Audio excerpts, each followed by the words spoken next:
Folks, Black Star Network is here.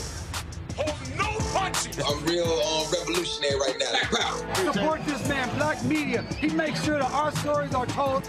Thank you for being the voice of Black America, Roland. Stay black. I love y'all. All momentum we have now, we have to keep this going. The video looks phenomenal. See, this difference between Black Star Network and Black-owned media and something like CNN. You can't be Black-owned media and be scared. It's time to be smart. Bring your eyeballs home. You dig?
it's Thursday, April 11, 2024. Coming up on Roland Martin Unfiltered, streaming live from the Black Star Network, live in Augusta, Georgia.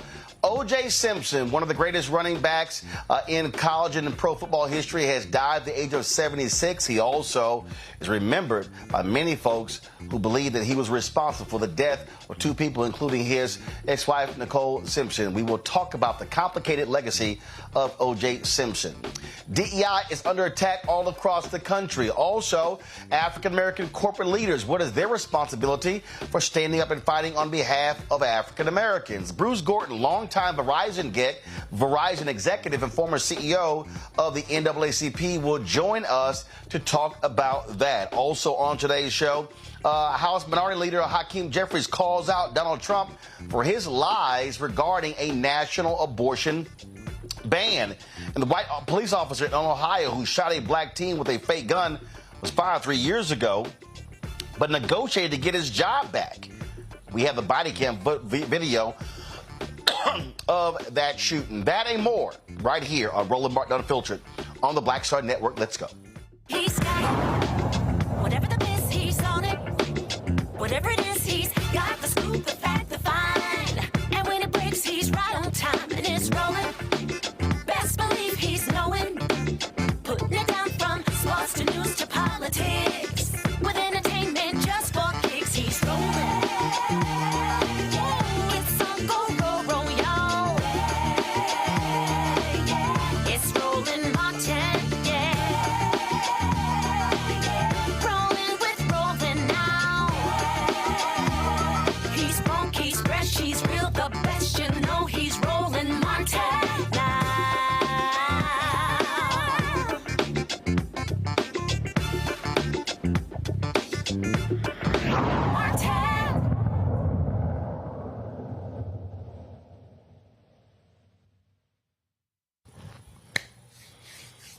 All right, folks, welcome to today's show. Republicans are freaking out all across the country over the issue in Arizona where the Supreme Court there declared an 1864 law to be constitutional that criminalizes abortion. Now, individuals who literally voted for it, who endorsed various bills, the governor who actually expanded the Supreme Court in Arizona is now saying, oh my God, we have to change this. This is not good. Sean Hannity was on Fox News going, we've got to get rid of this law. Why are Republicans now freaking out about abortion when all they've tried to do since 1973 was to get Roe v. Wade overturned, and they did with the Dobbs decision? It's because they've been losing. Especially there's a ballot initiative in Kansas. They lost. In Ohio, they lost. The Florida Supreme Court is going to allow a potential ballot initiative to go forward. Arizona may have a ballot initiative going forward. 10 states may have it.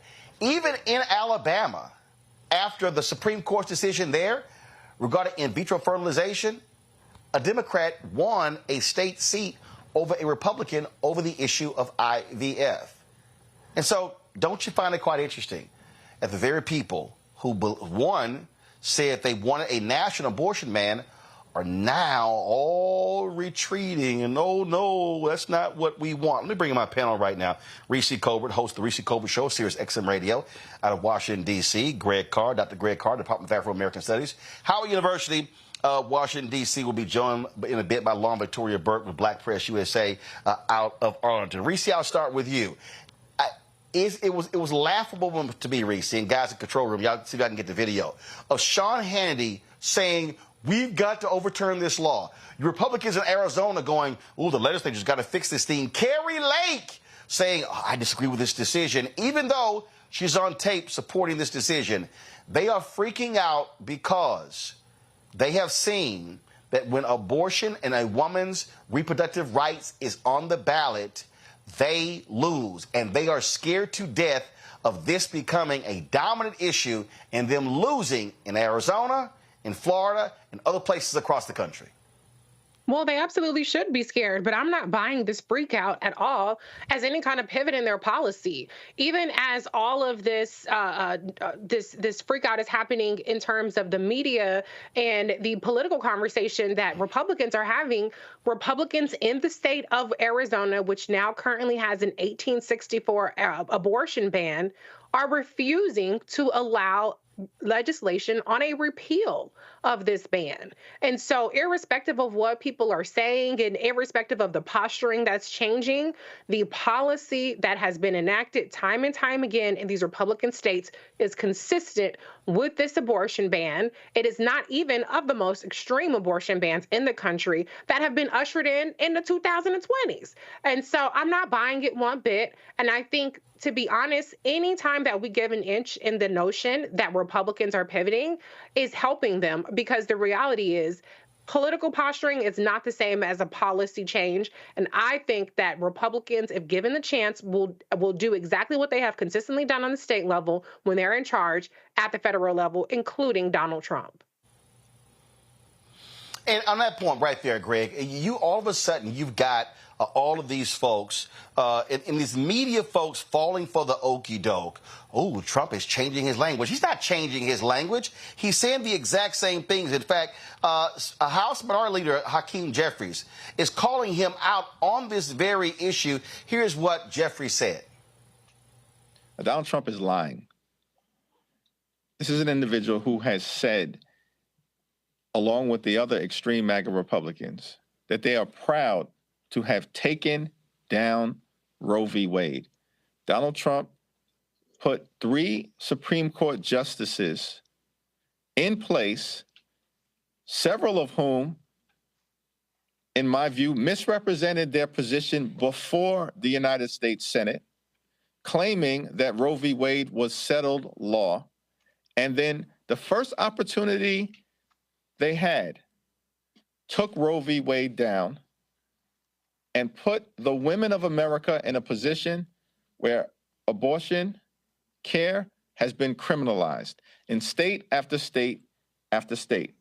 The extreme MAGA Republicans have been very clear. They do not believe in a woman's freedom to make her own reproductive health care decisions. The only reason the former president is claiming to be for states' rights is because he knows he's not for women's rights when it comes to reproductive freedom. And he recognizes that he's in a politically vulnerable position. But there is absolutely zero reason to believe that the extreme MAGA Republicans, the first chance that they had with a Congress controlled by right-wing conservatives, and God help us all, a Republican president, would not impose a nationwide ban on abortion. It's what drives a significant number of the Republicans who are part of their base. If Roe v. Wade can fall after nearly 50 years, everything is on the table.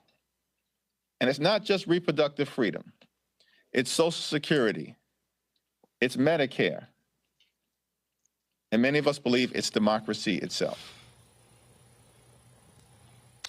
Greg, I mean, call it what it is. And this is when you have these folks in the media who are playing these silly little games. Donald Trump is very clear. Republicans are very clear. Oh, no, he's changing his language. He's softening. No, they are as hardcore on reproductive rights. And what Congressman Jeffries did right there is absolutely right. Call it what it is. Absolutely. I agree with you, Reese. There's no policy pivot. This is the end game for the 60-year war that began with the passage of the civil rights legislation of the 1960s. And as you talked about many times, the campaign of Barry Goldwater in 1964. They've reached the end game stage. Now, much like Heath Ledger playing the Joker in The Dark Knight, when he said, I'm like a dog chasing a car. I don't know what I would do with it once I get caught. I just do things. They are now victims of the chaos theory that they foment. They don't have an ideological center. What they have is a problem winning elections. There are theocrats in the United States of America who will vote for them faithfully, who don't care that Donald Trump is, for that matter, his behavior is more like the Antichrist than the Christ. They don't care about that because they're on with Christian soldiers, but that's their base. And in order to pander and cater to their base, they have to embrace this kind of policy. Now, since the nomination of Judge Robert Bork, of course, to the Supreme Court, the failed nomination, presidents and court nominees have taken the strategy of saying they don't know how they would rule. George W. Bush, as we remember, lied through his teeth when he nominated John Roberts and said, I don't have an ideological test. They've dropped that pretense as well, as you say, with Donald Trump. Now, with all due respect to Congressman Jeffries, I understand Leader Jeffries has to say what he's saying, and it's absolutely true. The simple fact of the matter is that none of it matters, because in electoral politics today in America, all that matters is you just tell the lie and keep repeating the lie. And that's, again, why mass news entertainment media is bankrupt, because their stake in this is entertainment. And so as long as you can get some eyeballs, they want it to be a horse race. But what they're playing with is literally the lives of women in this country. And that's why the Republican Party looks like, regardless of this media propaganda and this evasion of their responsibility as to support the state, looks like they're gearing up for another set of losses in the upcoming election. Well, that's exactly what's going on. But here's the other piece, Reese. What Democrats, though, cannot do, and I fundamentally believe at the White House this is what they're trying to do, and I do not think it is smart strategy. I believe they're banking everything on this issue, and I simply don't think that's smart. I do believe that it is going to be a significant issue, but I do not believe it is going to be the issue. They still better have proper messaging to African Americans on what it is that you want to get done. They still better have better messaging when it comes to the economy. But if they are putting all their eggs in one basket on this issue, they may get let down. Oh, yeah, absolutely. I don't think that this is going to be a single issue voter for Democrats the same way it has been for Republicans. I think a lot of Democrats are still taking for granted the dangers that reproductive freedoms are in. I think they're taking for granted the persistence that Republicans will continue to show in terms of not just overturning abortion rights, but other things that Republicans have obstructed from being enshrined into laws. The right to contraception, which is something that the Democrats tried to do, and it was blocked. The right to IVF, after the Alabama Supreme Court case, they tried to make a movement on that in Congress. That went nowhere. And so this is bigger than just abortion itself. There's a number of ways that Republicans are still successfully attacking all sorts of reproductive freedoms. I think that Democrats have to expand their messaging to really drive that point home. But surveys have shown, and polling has shown, that the number one issue for voters is the economy, is jobs and inflation. And so this is not going to be the slam dunk. It's not going to be the home run. Maybe it will help on the margins, but you might even see some cases where it will drive some turnout for these ballot initiatives, but not necessarily translate into electoral wins for Democrats. It wasn't enough in 2022 for them to hold the House. And so I wouldn't bank on this being the issue. And the last thing I'll say is, if this is their single issue, they're not doing nearly enough to really drive that point home. I thought that Vice President Kamala Harris yesterday was smart, or it was yesterday or 2 days ago. She was smart to address the Arizona reading, but it was behind the desk. It was very buttoned up. I think that they really need to put more passion. And I know people are going to say theater, blah, blah, blah. That's fine. But I think that they really need to make this a much more visceral issue than just strictly a legislative issue or even a court issue. So they have some work to do on the messaging around reproductive rights, but they have work to do on a number of issues. Greg? No, yeah, I agree. And, it's interesting. Today's New York Times, front page of the Times, allies of Trump plan to bolster third-party runs. This is going to be very difficult. They're planning to run ads in Michigan, for example, these dark money groups, thanking President Biden for standing with Israel, hoping to alienate more Muslim voters and those who are on the side of humanity against the mass murderer, Bibi Netanyahu. They're planning to run ads that extol Bobby Kennedy's and Jill Stein's pro-progressive environmental record, hoping to alienate some of the voters who might otherwise vote for the Democrats to come off. But what we see here, and I think you opened with this at the beginning of the story, the ballot initiatives that will draw people to Arizona, that will draw people to add to the victory of the losses that the Republicans have seen on this issue, might be enough to tip some of these battleground states like Arizona in favor of the Democrats. But the Democrats, to the point you're raising and the point Reese is raising, really have to do a much better job in terms of messaging, because now these dark money groups are about to get in to bolster these third-party candidates who, if they are successful, will shave off those margins. So this is really about a whole lot more than abortion. Absolutely. And can I say, Roland, that goes back to this is going to be an election about margins, and we're talking about 5, 8, 10, 20,000, which is why it's critically important, if you're Biden-Harris campaign, that they've got to be doing far better messaging, explaining policy, especially reaching African Americans, because. As I said I said this. I questioned the White House. I said, what is your strategy against the couch? And you better understand that is a real thing, people sitting it out. Final comment, Reese, go. No, that's exactly right. The Trump administration and Republicans do not have to persuade people into their corner. They only have to dissuade people from voting at all or voting for President Biden. And so the Democrats need to light a fire under their ass for not just the information infrastructure that I've been talking about for months, but against the disinformation wars that are happening, and they're being completely unchallenged. Yes, and one of the things that, again, every time Donald Trump lies about HBCU funding, about helping African Americans, it's not enough for the Biden-Harris to say he's not telling, the campaign saying, oh, he's not telling the truth. No! Put the numbers up. Say, he did this, we did that. Ain't a comparison. And so, recently, we talked about this last time, how to properly use memes and things along those lines. Don't just say we did more. Show it.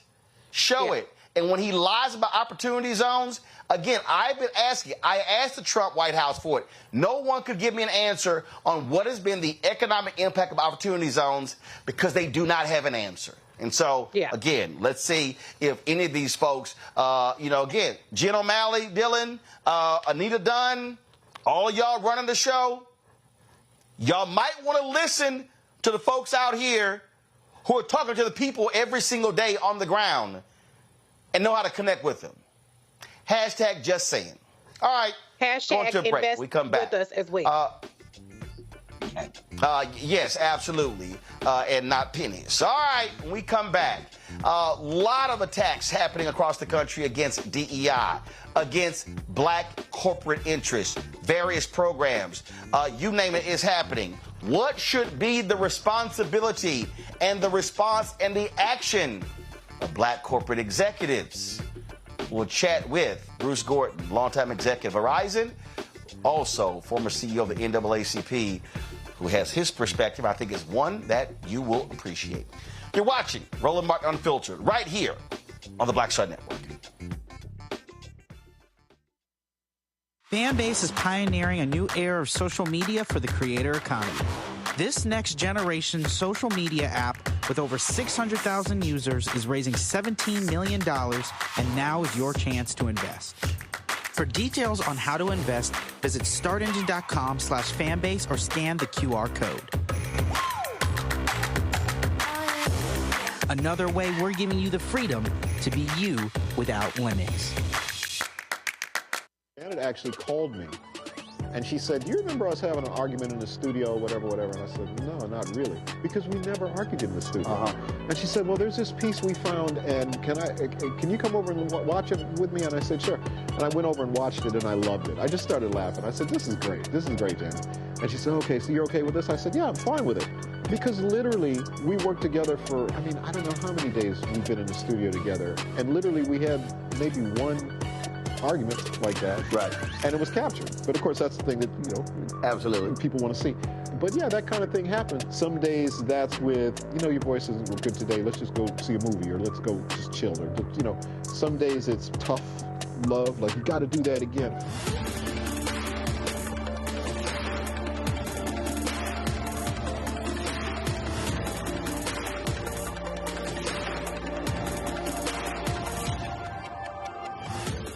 This is Reggie Rock Byford. You're watching Roland Martin, unfiltered, uncut, unplugged, and undamn believable. You hear me?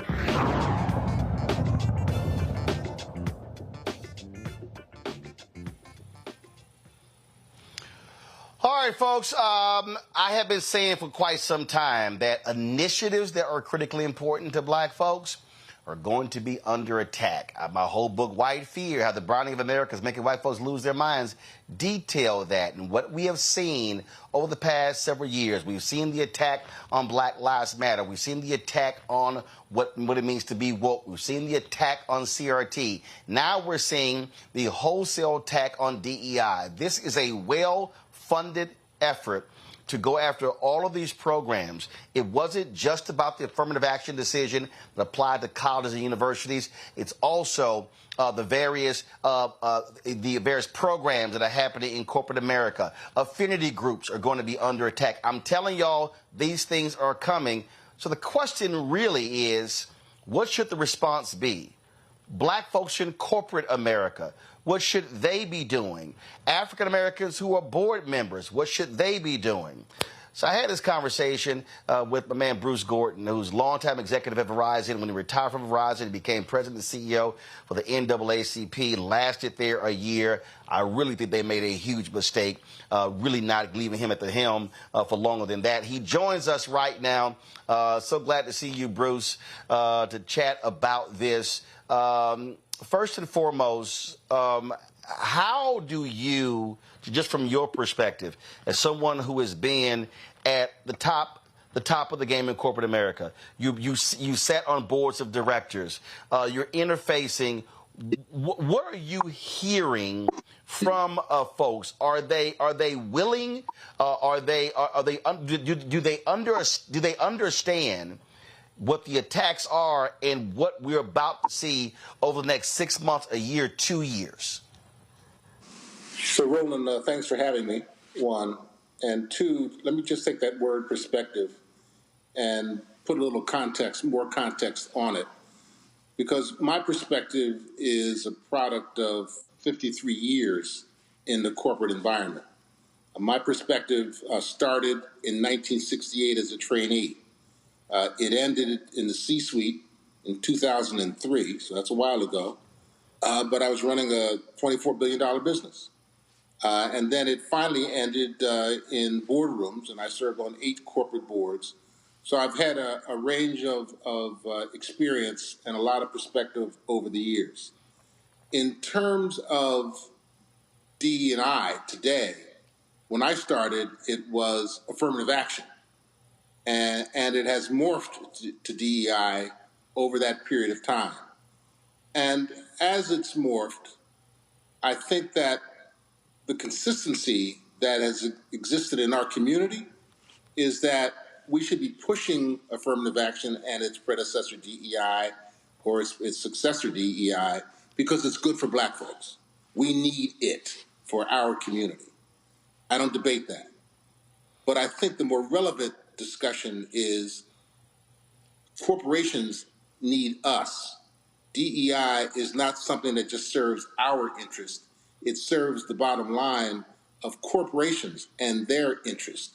And as we think about this and as we address this movement in the country, in certain states that are trying to, quote, outlaw DEI, we should understand, and corporations need to understand, that this doesn't just hurt our community.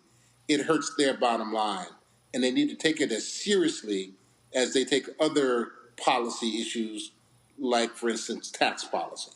So just understand that that's a perspective that I have, and it's a belief that I have that we, as the black workforce, labor market, talent pool, however you want to characterize it, we're good, we're talented, we're capable, and we don't just need corporations to hire us. Corporations need us to be better. Let me just start by saying that. What do I hear? Well, on that, go ahead. Yeah, go ahead. Well, what I was going to say is that, some people might say, who's this old guy you have on here, Roland? Bruce Gordon started in 68, he's 78 years old. How current is he? Does he have a perspective that is relevant today? I think so, but let your viewers be the judge of that. Because I'm not in the boardroom anymore. Been gone for 3 years. But here's what I think. I think that corporations created a policy on their own in 2019 about what corporations should do. So it's not just my opinion of what corporations should be doing. It's what corporations have said they should be doing. And they released a statement with a lot of fanfare back in 2019. And they basically said that it is the purpose of a corporation to promote an economy that serves all Americans. The head of the BRT, the Business Roundtable, said the American dream is alive but fraying. These modern principles that they were announcing reflect the business community's unwavering commitment to continue to push for an economy that serves all people. So if corporations believe that, and they've said it proactively, not reactively, then they need to put some muscle and some action behind these words and make sure that those who would take away DEI and affirmative action don't win that fight. And speaking of that, the lawsuit against the Fearless Fund, Ed Bloom's group, he led the affirmative action case the Supreme Court decided. I know for a fact that several companies have begun pulling their money from them. I got to set up another meeting with them to talk about that, because I said to them, black folks to know who those companies are, because I dare say that in this battle is the wrong time for companies to be pulling out. Those companies, if they believe in the Fearless Fund before the lawsuit, should be standing with them and not withdrawing their money, because those same companies, they want black folks buying their products. And I dare say this is a moment of drawing in the sand. This is where white corporate leaders are going to have to make a clear decision. Are you a real ally, and are you going to look other white folks in the eye who want to stop these programs and say, no, you're wrong, and we are going to continue these type of programs? That's really the moment that we are in. So the word that I like to use is commitment. Words are one thing, commitment's another. We have seen corporate leaders, we have seen corporations who identify what they believe to be policies that are not in their best interest. We have seen those corporations go to the mat.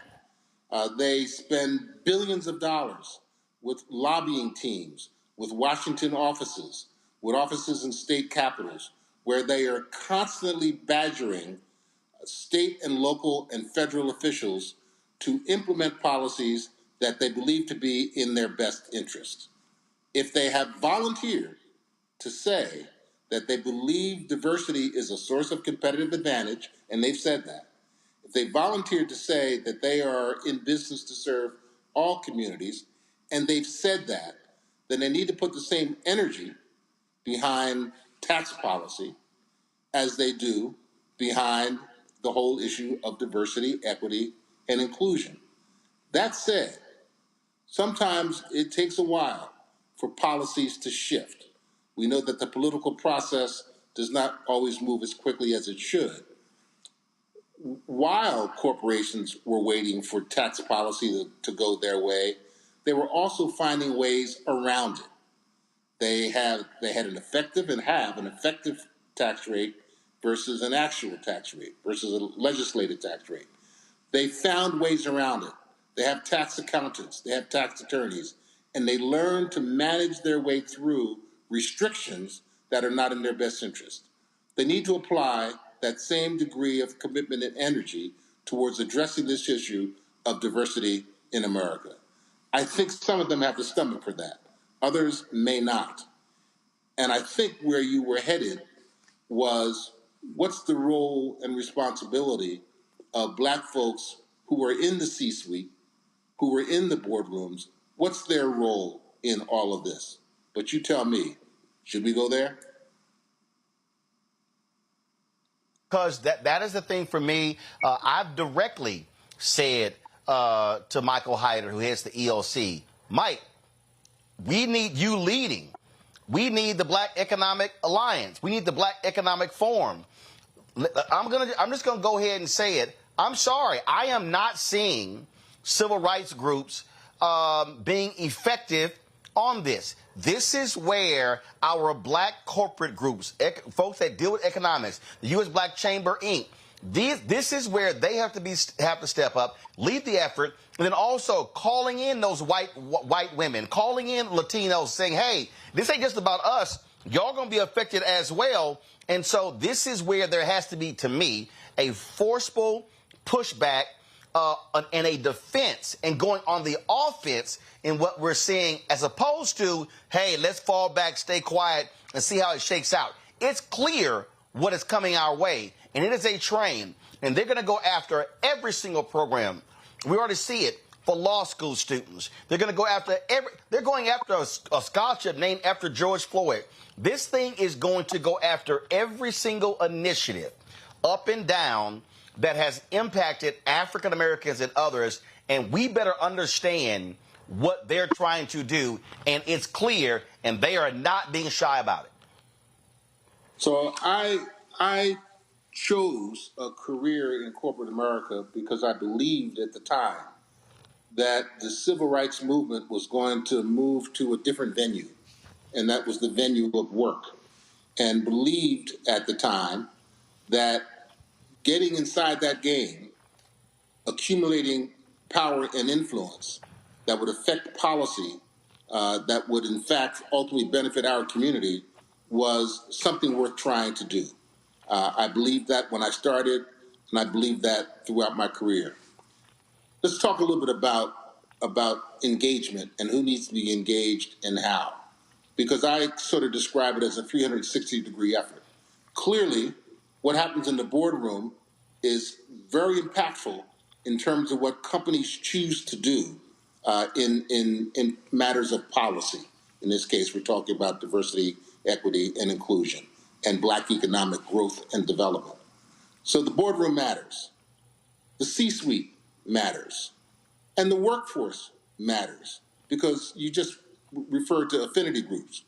Affinity groups, if functioning the way they were initially intended, and I consider myself to be a founder of that whole affinity group concept, all of those parties need to be engaged. And the difference between life in corporate America in '68 versus 2024 is that we have presence. We have black CEOs. We have black C-suite members. We have black board members. And the workforce looks a lot better in terms of our representation today than it did then.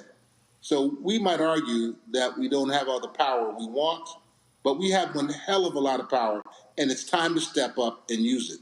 Don't say you want to be in a boardroom if once you find your way in there, you are going along to get along. Take a strong position. Don't say that you want to be in the C-suite if once you get there, you collect a paycheck, but you forget whose shoulders you stood on to arrive there in the first place. And something that everybody at every level needs to understand in the corporate America hierarchy, and some might think I'm crazy when I say this, but you got to be willing to get fired. You got to be willing to get kicked out. If you believe in a position that best interest of our people, then you got to be willing to get fired. I know, Roland, I mean, this is fact. I know that there were 2 times when there was a concerted effort in my company to fire me. I know that. I saw the documentation. I had the discussions. But I also felt, given my initial attitude about joining corporate America, that if I was going to do what I said I was going to do, I had to take that risk. I think that one of the downsides of the success economically that a significant segment of our community has had in terms of finding employment in large corporations, climbing the ladder, finding their way into the C-suite, managing to be in boardrooms, collecting board fees, is there's a tendency to get a little comfortable. There's a tendency to to go along and get along. There's a tendency not to want to make people uncomfortable. In my opinion, that's the reason we're there. That's our... Yes. So there is, and I don't want to sound the least bit judgmental, because I know plenty of folks who are doing just that. Maybe not as many as I'd like. Maybe there's not 100% participation. But there are plenty of folks who understand who they are, where they are, and what their roles and responsibilities are. And to your point, we need those folks now more than ever. The reason I started laughing because I've often said, I started every job with the premise I was going to get fired anyway. I said, listen, three things can happen. Either you leave on your own volition for another job, you stay there until you're retired, or you get fired. And I've always said, look, I'm going to say what I need to say while I'm there. I always say I couldn't stand parking lot militants. And that's the black folks who got a whole lot to say when you're in the parking lot, but then when you go in the building, they ain't got nothing to say. And then you look around and like, well, what the hell? I'm the only one talking. You were talking all that smack in the parking lot. Don't be a parking lot militant. And the thing about when we talk about not just the C-suite folks, but also board members. And I've had this conversation with John Rogers and others as well. And I'm sitting there going, black folks fought like hell to get black board members. John H. Johnson and Earl Graves and Reverend Jesse Jackson Sr. and so many others. And I've said to black board members, if black folks are not getting more contracts, professional services, outside law firms, outside accounting firms, you got black catering companies, black-owned media, black PR companies, we can go on and on and on. I'm like, if you have not had a material impact on increasing business to black people, then what are you doing? And it's not just you there to collect stock options and you feel good and you get to send your kids to private school and you only benefit. And that to me is, I think black board members today must have that reminder of, while you're there, what changed while you were there? And it's not just a question of, well, I really can't do much. I said, no, you can do a lot more if you want to. And I think we have to be constantly challenging one another to say we must be doing more beyond, not, as Dr. King said, not as individuals, but operating in the collective. So you and I both know John well enough to know that John gets it, and that John and his colleagues have, for, I don't know, maybe 15, 18 years now, gathered black directors in an annual conference for the purpose of making sure that they accept their roles and responsibilities as advocates for black economic growth and development in this country. So there clearly are those who get it. Let me tell you a quick story, if I can, that sort of represents the model that I think works best, because I still think it takes us all. So, as you know, John and Melody have years been fighting, in some respects, just to get a percentage point of the capital that is deployed through pension funds and other corporate capital allocation decision making. And while there's been some progress, it's really not been enough. We had that problem at Verizon. We were not spending what we should have. We were not allocating as we should have to funds like Ariel. Well, in the boardroom was Hugh Price, who was the former head of the Urban League. In the C-suite was Bruce Gordon. And in a very key role that I'll come to in a minute was another brother. So Hugh was asking the question in the boardroom, what are we doing with our pension fund management? Asking the CEO and his fellow board members. So he raised the issue and put a spotlight on it and pushed for results. While he was doing his thing in the boardroom, and appropriately so, I became a gateway, because I was not in the CFO's organization. I was running a business. But people got to know who I was and that I was in the C-suite. So they came to me and they said, we're having a difficult time trying to get access to Verizon's pension fund. Can you help us? So I would take those persons. I didn't take them all, because I too tried to screen to make sure we were getting the best and the brightest. And when I saw a really talented person, then I went to our CFO, who's a white guy, but an ally, and said, I need you to have this company considered for allocation. The secret in that whole equation was the screener who made the decisions, the person who interviewed these firms and made the recommendation as to whether or not they were worthy or not, was a brother. His name was Conrad Francis.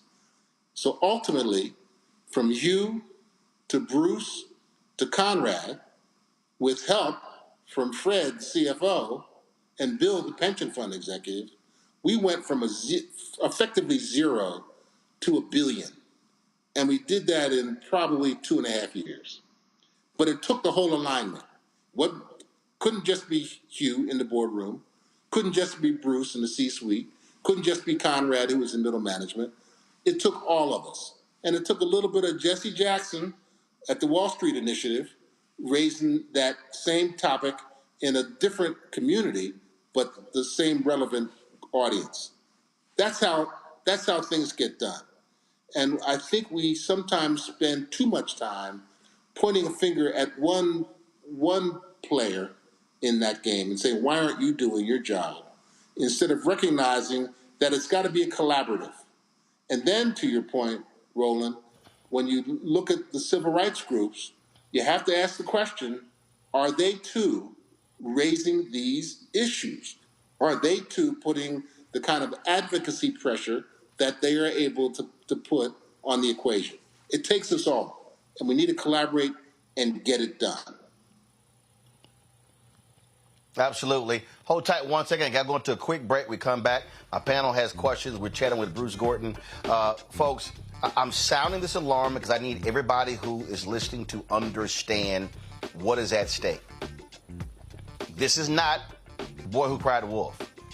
I'm telling you, what is happening right now, and I've had this conversation with numerous people, we're talking about millions and billions of dollars that are at stake. We're talking about support for HBCUs and other initiatives. I'm telling y'all, this thing is real, and the attacks are going to continue. We must be prepared for it.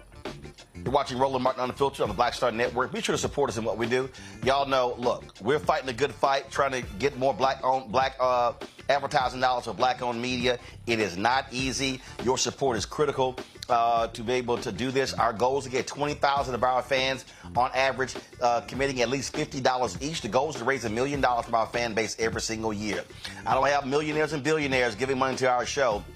So your dollars are critical, and so we appreciate every dollar. If you can't give 50, you give less. We appreciate every dollar. Folks who can give more, we appreciate that as well. So you're checking money or in a P.O. Box 57196, Washington, D.C., 20037-0196. Cash App, $RM Unfiltered. PayPal, R Martin Unfiltered.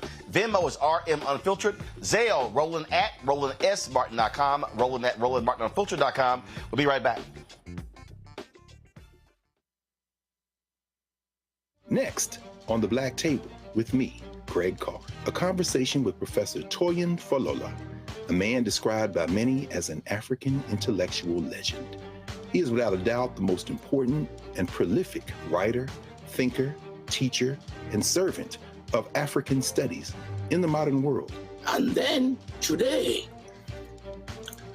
we have George Floyd, the Black Lives Matters, and the re-emergence of radical black thought. We're honored to welcome him to a very special, can't miss episode of The Black Table, only on the Black Star Network. Fanbase is pioneering a new era of social media for the creator economy. This next generation social media app with over 600,000 users is raising $17 million, and now is your chance to invest. For details on how to invest, visit startengine.com/fanbase or scan the QR code. Another way we're giving you the freedom to be you without limits. Hey, what's up? Geek Tony in the place to be. Got kicked out your mama's university, creator and executive producer of Fat Tuesdays, an air hip-hop comedy. But right now, I'm rolling with Roland Martin, unfiltered, uncut, unplugged, and undamn believable. You hear me?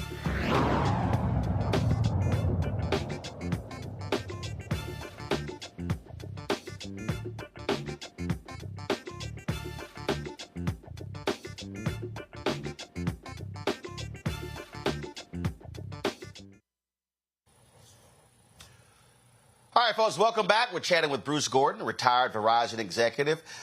He sat on a number of corporate boards, also was a CEO of the NAACP. Let's go to my panel. Greg Carr, you're up first. Thank you, Roland, and thank you, Brother Gordon, for a very enlightening and important conversation. As you probably know, the law school at Howard was renamed recently for Vernon Jordan, who, of course, has a very complicated legacy. And so I appreciate you being very thoughtful in dealing with this question of individual achievement as distinct from working together. My question has to do with what you think of is the long arc of the mission and of what these folks are trying to do. I'm thinking about it because of the deep pockets that are currently trying to shape the contours of American society and beyond. Of course, we know real affirmative action. Jared Kushner with his affinity fund, with all this money coming from outside the United States, clearly they have a global agenda at work. My question really is, is this effort to suppress non-white folk, including poor whites, in fact, is this sustainable?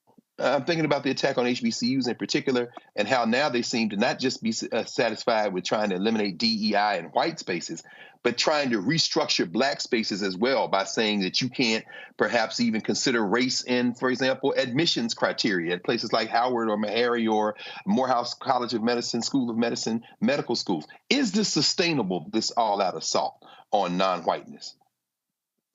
That's a great question, and my answer will or will not disappoint you.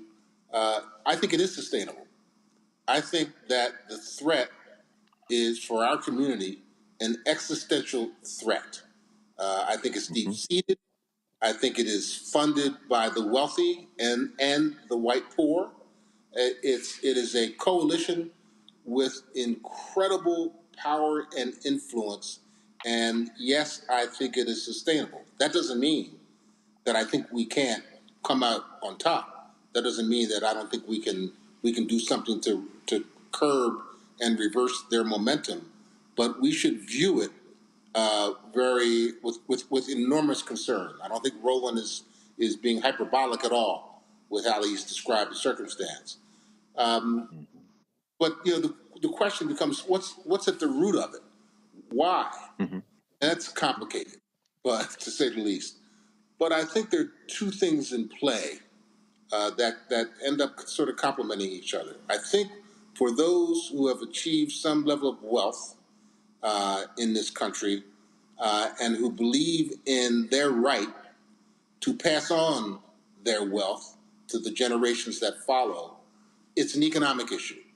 And they believe that to the extent that they control the economy, they control wealth distribution, they have policies in place that protect them, so to speak, secure them, that is ultimately an outcome that they desire.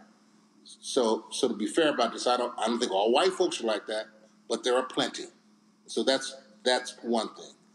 The other thing, and call me crazy, but we on this call, we know how this country was founded. Yes. And we knew who was in charge and who was in the fields. And there is a certain segment, a large segment, unfortunately, of our fellow Americans who would just as soon have it go back to that, and believe that was the right way to run this country. So racism is alive and well in America, and we should never doubt it.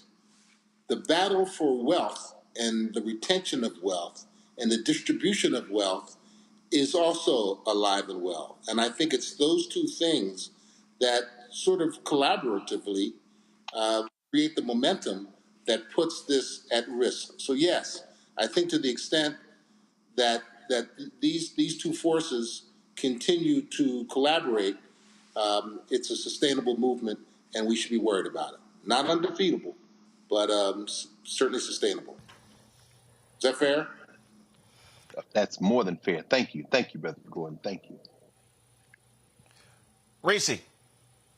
Mr. Gordon, thank you for being here with us. My question is, how do we get people who I think to some degree rightfully view the DEI programs and the whole umbrella of DEI as merely cosmetic changes that haven't moved the needle much in terms of Black progress and has done more for white women than it has for Black people? How do we get those folks to see that this attack on DEI is not necessarily just about eliminating programs that people may or may not feel are effective for different reasons, but really is about turning back the clock on racial progress, and that we need to have a sense of urgency around this movement, as you put it, as opposed to just being a little apathetic about particular individual programs going away.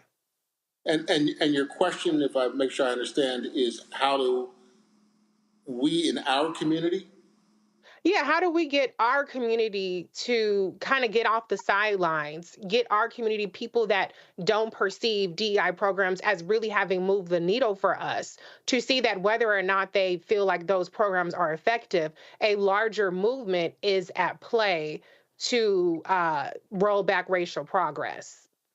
So, one of the things that I wonder is whether DEI is an acronym. If you did a survey of our community, whether more than half of our community would even recognize it as a term, because think of where it is most frequently talked about: in higher education and in corporate America, and the majority of our community don't find themselves in either of those places.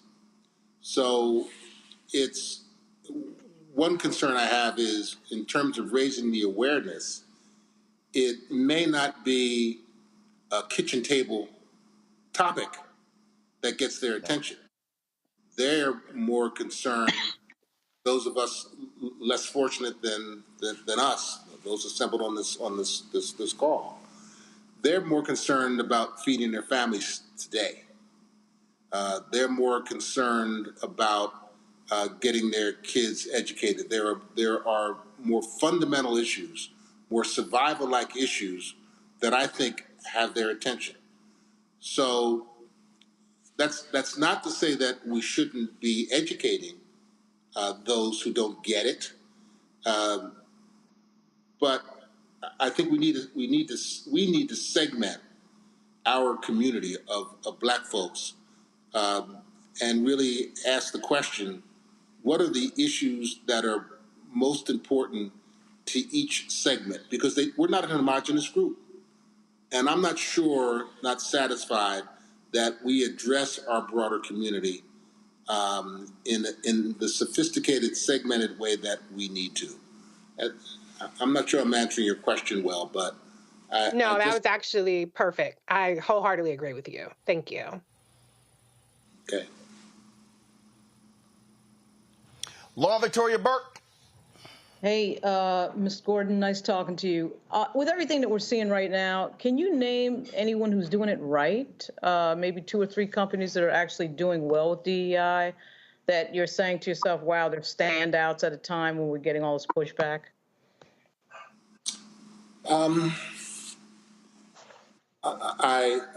Once again, I'm sort of 3 years removed, so I may not be as current as I should be. Let me say 2 things. One, I do worry that as a general trend, people in my generation, so people who left corporate America in the last 10, 15 years, were beginning to worry that the pipeline of Black talent coming behind us to succeed us, we were concerned that there wasn't enough there, not because there weren't qualified people, but because those pipelines weren't being cultivated as aggressively as they needed to be. That said, on a positive note, once again, if you look at representation in boardrooms and C-suite, we're doing somewhat better. So who has been doing it well? I will tell you that that Verizon has had a good track record. If you look at the diversity on the Verizon board, it's as diverse a board as any that you'll see anywhere in the country. If you look at their senior team and look at recent appointments, it's moving in the right direction. Their lead independent director is an African American. So I'm sure I'm biased, and I'll acknowledge that, but Verizon has a pretty good track record. I served on the board of Northrop Grumman. That company, when I arrived there, in my opinion, was not as progressive as it needed to be. The CEO who stepped in shortly after my arrival made an absolute and total commitment to diversity. He built it into the compensation of a senior executive team. He established very specific, measurable outcomes that would affect the bonuses of his senior executives based upon whether they were achieved or not. And a significant amount of progress was made, at least during my tenure on that board. So I do see companies that are making progress. I do see companies that are doing the right things. And if you ask me, so what are they? Because I think that's the more what are the elements that make a DEI initiative program work? It's one, it's talked about in the boardroom. It's a board agenda topic, and it is talked about consistently. One. Two, senior executives have their pay affected by their ability to achieve the goals that are set by the company in the area of diversity, equity, and inclusion. And by the way, I should have preceded that by saying there are specific, measurable goals set on diversity, equity, and inclusion. One element that has crept into this discussion around diversity that sort of clouds the issue is the term people of color. Because often you'll see reports and analysis and it'll talk about people of color. And they're all lumped into one category, which is an easy way to interpret the numbers to suggest how well an organization is doing. And some companies were starting to understand that and starting to disaggregate people of color so that you could be very specific about progress made with black, brown, and yellow people. So those are some of the techniques that I think matter. At the end of the day, pay for performance is a big factor in getting companies and leaders of companies to take diversity, equity, and inclusion seriously. I hope that's helpful. Well, one of the things that I've made. Go ahead, Bruce. I'm sorry.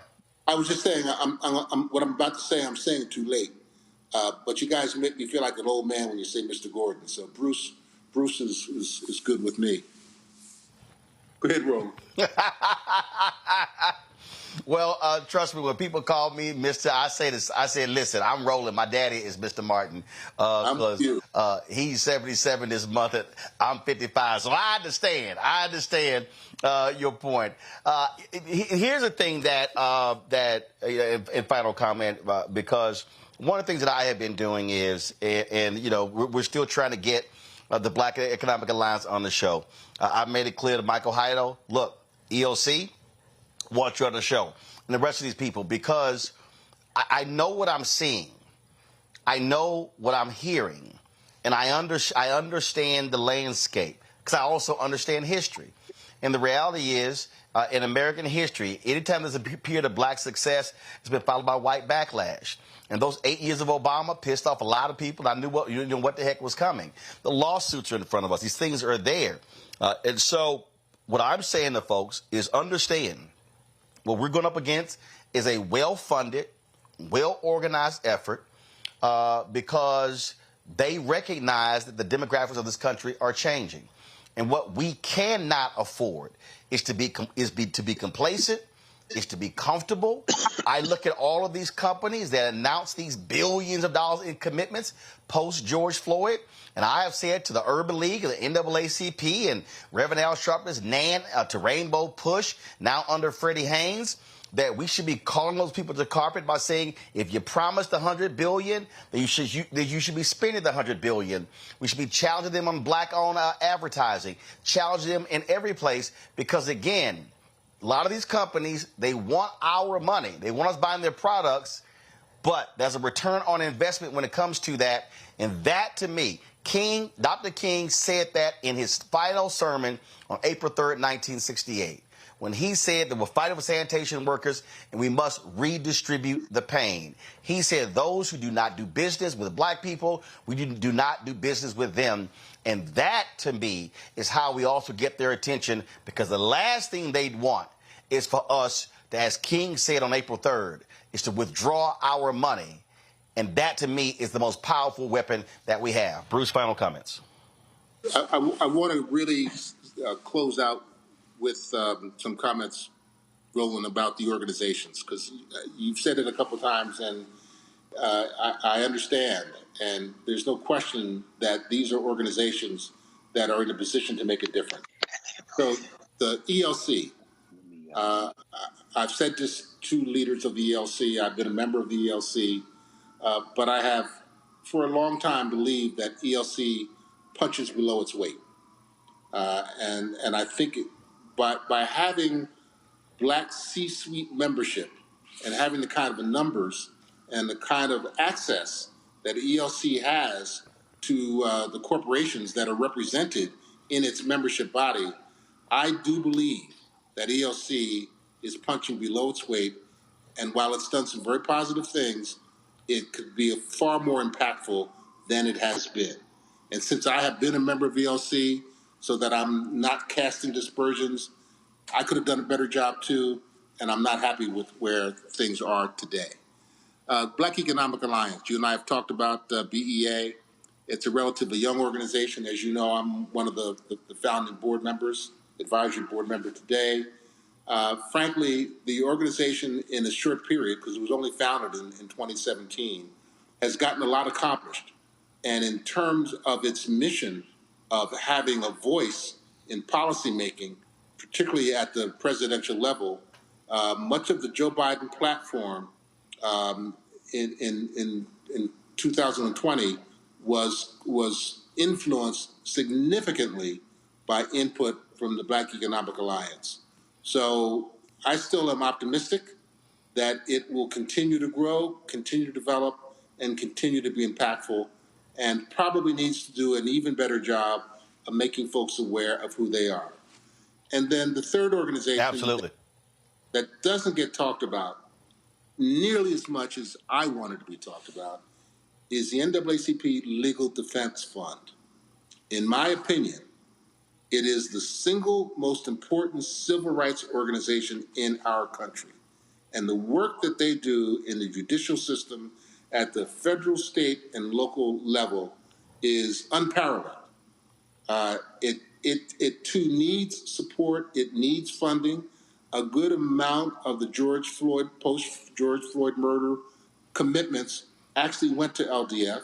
I know that I was helpful in making some of that happen.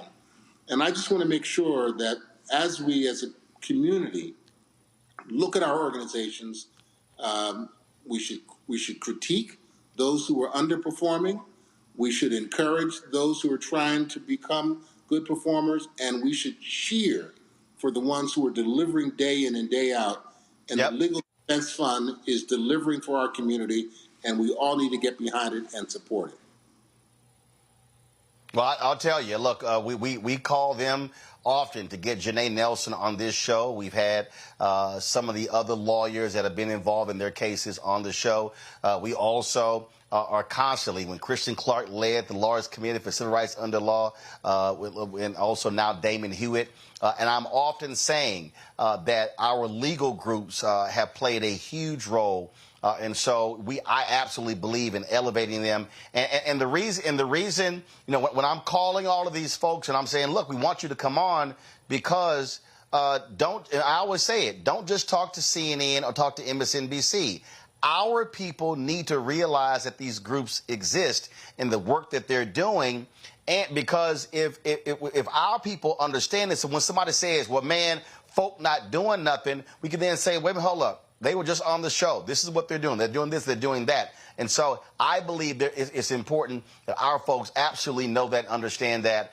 And so, you know, we're going to continue, which is why I'm constantly, you know, some of these people, I got some folks, they mad out here when I'm pressing them on the advertising front, but I'm clear that if we're not getting our fair share of dollars, we can't build black-owned media to be what it needs to be able to hire more reporters and tell more of these stories. And we've got to have that because if we're waiting on somebody else to cover our story, we're going to be waiting a long time. And so we got to be able to marshal our forces and get them to understand, hey, here's what's coming down the pipeline. Let's get prepared. And so that's really what our objective is.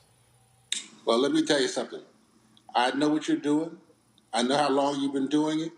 You are committed beyond commitment, and I appreciate you, brother. Just keep up the fight, which, by the way, I know you will, regardless of whether I encourage you to do it or not, because that's just Roland Martin. But So I ran into I saw Chris Williams. He's here at Augusta National. He's a member, and I ran to Fred Terrell. I was joking with Fred, and Fred said. He said, man, somebody told me they would try to get you to pipe down. I said, Fred, if it's one thing that's guaranteed, I ain't going to never pipe down. I said, somebody has to say the stuff that other folk don't want to say. I said, and that's going to be me. So, and he just busted out laughing at that. Bruce, I appreciate it, man. Thank you so very much. My pleasure, Roland. Be well. Thanks a bunch. Folks, got to go to a break. We come back. We're going to talk about this shooting in Ohio with this body cam footage now being released. Also, we're talking about the death of O.J. Simpson, died of cancer at the age of 76. We'll be hearing from Carl Douglas, who was on the Dream Team, the legal team in that case, and also Mark Watts, former CNN correspondent, who covered that case.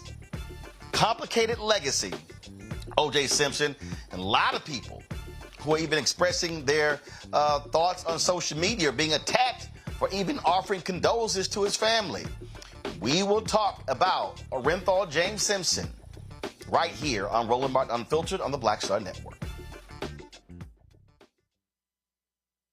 Hatred on the streets, a horrific scene, a white nationalist rally that descended into deadly violence. White people are losing their damn minds. An angry pro-Trump mob storms the U.S. Capitol. We've seen We're about to see the rise of what I call white minority resistance.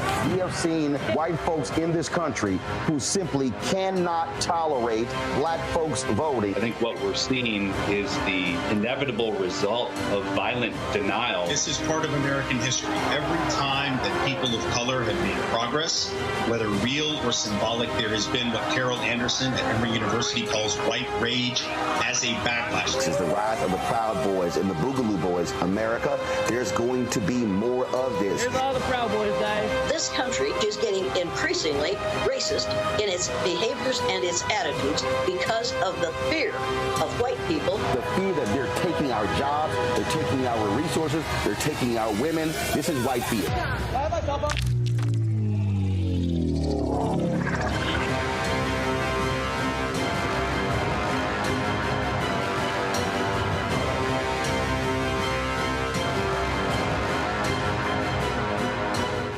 Fanbase is pioneering a new era of social media for the creator economy. This next generation social media app with over 600,000 users is raising $17 million, and now is your chance to invest.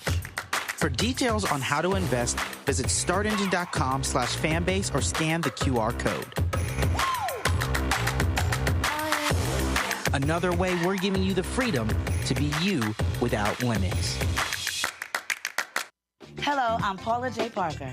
Trudy Proud on the Proud Family. I am Tommy Davidson. I play Oscar on Proud Family, Louder and Proud. Hi, I'm Jo Marie Payton, voice of Sugar Mama on Disney's Louder and Prouder, Disney Plus. And I'm with Roland Martin on Unfiltered.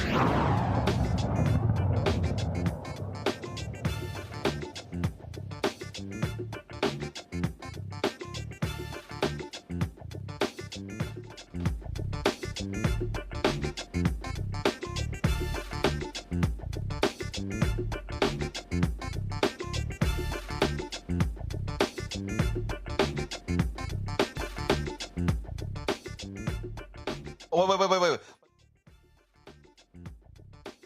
Folks, this story out of Ohio. A cop shot a black teen in 2021. He was fired for several policy violations, including threatening his girlfriend with a firearm. The officer's name is Ryan Westlake, but he was rehired after a negotiation between the city, the police department, and the local police union.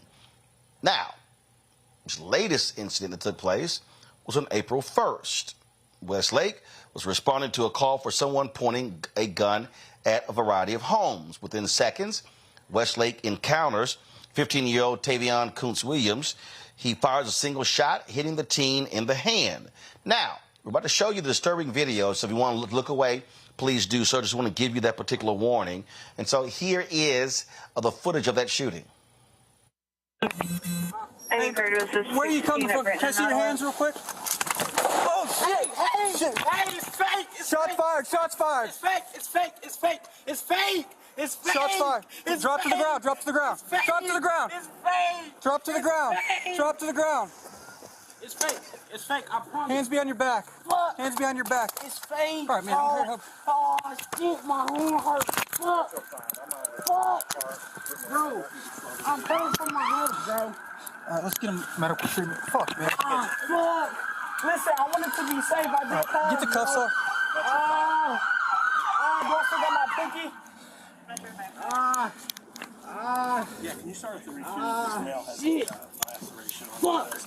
Please, sir, please. Just relax, man. Relax. Please. It's fake. It's fake. It's a fake gun. I promise. Get the gun's right there. Just I was scared, bro. Hey, tourniquet. Tourniquet now. Tourniquet. Yo, I got one right here. You hit. Where you hit? Oh, my hand. You can't see it? My hand. Get a tourniquet on this. Yes. It's an officer involved. All right, man. You got to go over there. Just, I'll help you with medical. Oh, my goodness. Please, sir. You'll be all right, man. It's just in the arm. I just wanted to be saved. My hand. Imoke Okolu is the attorney for the family. He joins us right now. Imoke, so I'm trying to understand. Were there 911 calls saying that shots were being fired at houses? No, there is one 911 call of a woman walking down the street making an allegation that Tavion was walking around waving the gun, pointing it around. Okay, so she says he was waving a gun, pointing. Did you say he was pointing it at people? She said he was pointing it at houses. There was no one else walking down the street. As far as I'm concerned, it was just her walking down the street. It seems pretty unjustified. Is Ohio an open carry state? Absolutely. Ohio is an open carry state and a permitless state. And so it's not a crime to walk down the street and have a gun. Okay, so if that's the case, how's he get shot? I mean, if you can just walk down the street with a gun, that's legal. Now, in this case, it was a fake gun. Now, was it a toy gun? Was it a pellet gun? What kind of gun was it? It was simply a toy. And, unfortunately for black youth in this country, you're not able to do what other folks are able to do. For black youth in this country, walking down the street with a toy gun is apparently a death sentence almost. All right. So what has happened to the officer? So the officer's been placed on administrative leave, paid administrative leave. This is typically what happens. They're following what they call quote unquote procedure and protocol. But at this point, this officer needs to be fired. He's had a litany, a history of violence, domestic violence, assault, battery, violating numerous policies and procedures within the Akron Police Department. It's a shame that he's even still on the department, even after being fired and reinstated the very next day. So, I mean, I guess what I'm confused by is, and guys, roll the video back. Roll the video back. And play it. I want to play it from the beginning. The officer gets out of the car. So, cue it up. Let's play it. Where are you coming from? Can I see your hands real quick? Oh, shit! Hey, it's fake! Shots fired! Shots fired! It's fake! It's fake! It's fake! It's fake! It's fake! Shots fired! Okay, do this. Okay, let's go back. Okay, stop it. Stop it. Stop it. Now, go back to the beginning because he pulls up. Is he telling him, show your hands? Okay, now, audio up. Oh, no. Take it back. I need to hear what he says as he's rolling up because his window is down. So now play it. Where are you coming from? Can I see your hands real quick? Oh, shit! Hey, it's fake! Shots fired! Shots fired! It's fake! It's fake! It's fake! It's fake! It's fake! Shots fired! Drop to the ground! All Drop right. to the ground! Okay. So this is where I'm now confused. He rolls up. He's not even out of the car. He barely opens the door. Then he fires a shot, and he literally says, I need to see your hands real quick. It gives the impression that we don't see it, that he raises his hands. The moment he raises his hands, he fires a shot. It absolutely makes no sense, and that's the confusion that we all have. He did exactly what the officer asked him to do, and the officer immediately shoots. He's not even on the scene for seconds, and he's not even out of his car before he shoots at Tavion. It makes absolutely no sense. You know, Tavion did everything he possibly could to be safe in that situation, yet he still shot. Wow. We'll see what happens to this officer. Okay, we appreciate it. Thanks a lot. Thank you. Lauren, the reality is this here, and I hate to have to say it, but it's something black folks can't do. White kids can play with toy guns. If a black kid plays with a toy gun, he could end up in a casket. Yeah. I mean, thank God this young brother was only shot in the hand and wasn't killed, but we've seen other stories where a young man was killed. Tamir Rice. Tamir Rice. Yeah, Tamir Rice was almost like the same type of thing. I think it was a 7 seconds of, delay there. But no, it wasn't even 7 seconds. It wasn't even 7 seconds. What was it? It was about 3. That officer literally opened the door. He came out shooting. The door was barely even open. Boom. He was killed. Yeah. So the bigger issue here is, I think, these police officers who have a record of that's suspicious with regard to overuse of force, getting jobs in other departments. There are a few states out there trying to pass laws with regard to this because it keeps happening. Cops that get fired who have already had some violation end up on some other force. But I will say this, it is not particularly easy to identify. What really actually should be outlawed are these guns that are fake guns that actually look real, because I don't think it's particularly easy to identify that thing that we saw on the screen that this kid had as a fake weapon when you initially see it. I know there's some guns that have the plastic orange tip at the beginning, and we also know that this cop, we factually know that he has an extremely bad track record, but it is difficult if you put yourself in the shoes of the police officer to identify what is a real gun and what is not a real gun, particularly in a world, in a country that likes to hand out guns like candy, and where we have more guns than citizens in the United States. But the problem here, Reese, is that in an open carry state, you can carry a gun. Yeah, I mean, you can.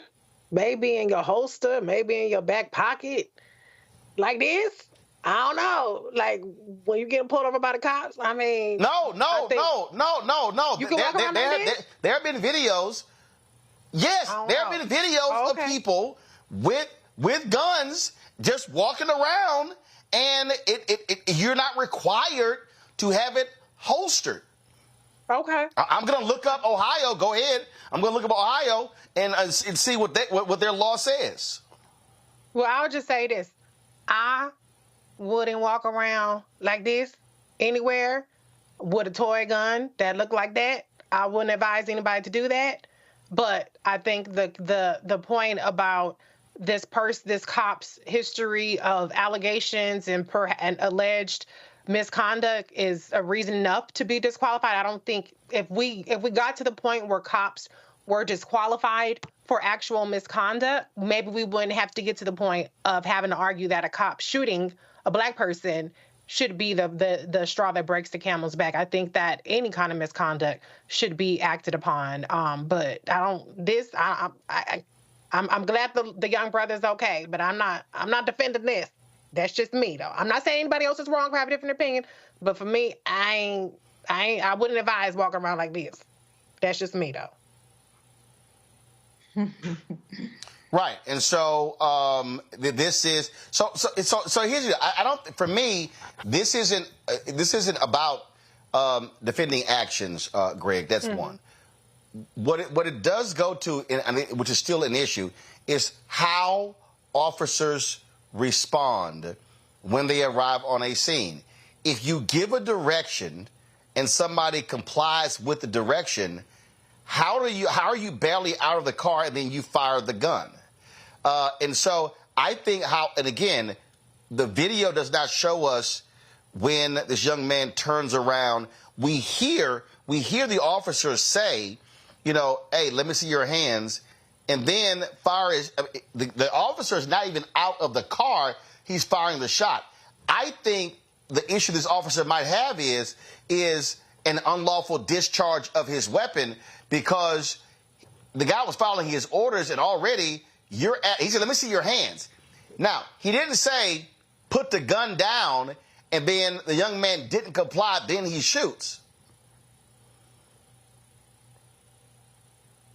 No. It's a gun. Greg.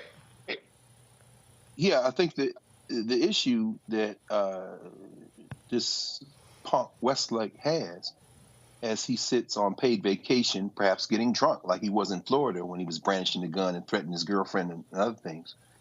The issue he has is he's a damn patter-roller. In other words, he's hunting. The script that he followed, one that has been backed by the Fraternal Order Police there in Akron, Lodge Number 7, which issued a statement saying that he followed standard police training. The issue is the standard police training.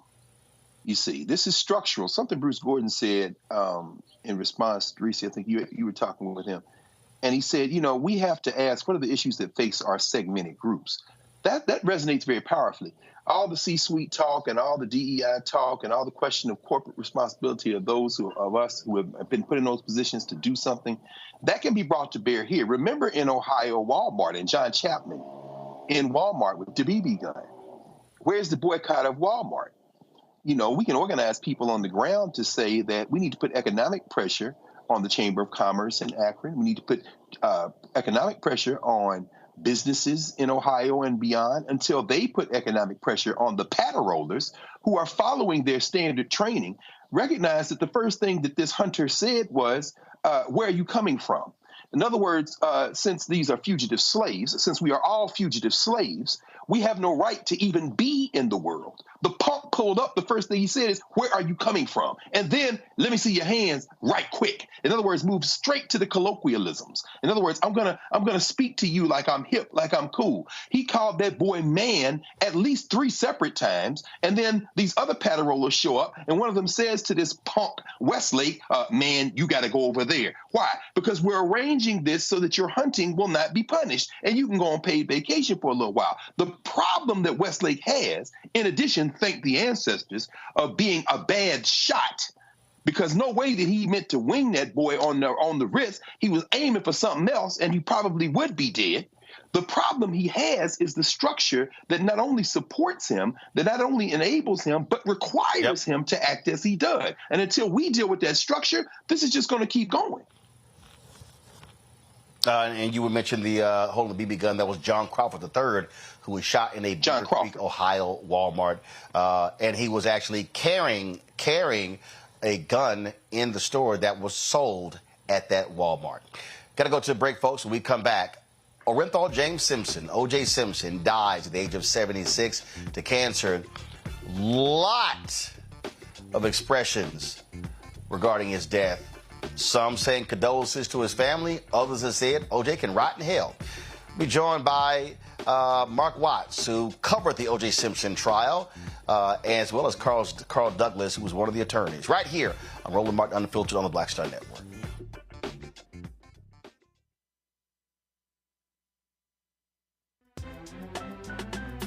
I'm Faraji Muhammad, live from LA.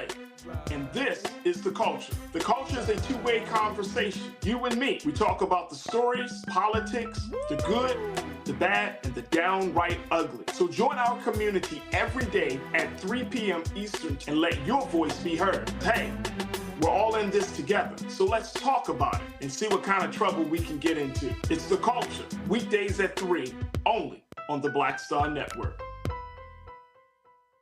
Fanbase is pioneering a new era of social media for the creator economy.